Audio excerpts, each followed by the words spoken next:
తినేవాటిట్లలో ఏదో కలిపే కల్చర్ అన్నటువంటిది ముస్లింలకి సంబంధించినే కాదు, ఇప్పుడు హిందూ కమ్యూనిటీలో కూడా జరుగుతోంది అనడానికి సజీవ సాక్ష్యం ఈ ఉదంతం. ఈ ఫోటోలో కనిపిస్తున్నటువంటి వ్యక్తికి సంబంధించినటువంటి అంశం.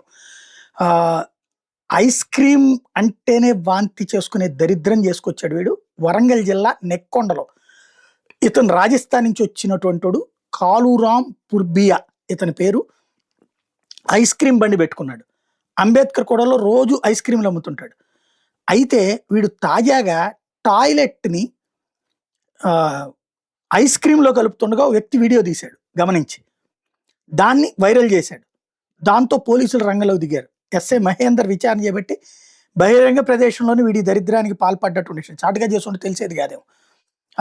వాడిని అరెస్ట్ చేశారు. పోలీస్ స్టేషన్ తరలించారు. వరంగల్ జిల్లా gazetted food inspector Chepuri Krishnamurthy ice cream బండికి సంబంధించినటువంటి శాంపిల్ సేకరించి ల్యాబ్‌కి తరలించారు. పంచాయతీ కార్యదర్శి సదానందంతో కలిసి ఐస్ క్రీమ్ బండిలోని ఐటెమ్స్ బయట పారబోయించారు. ఈ తరహా చర్యల్ని సహించేది లేదని ప్రకటించారు పోలీసులు.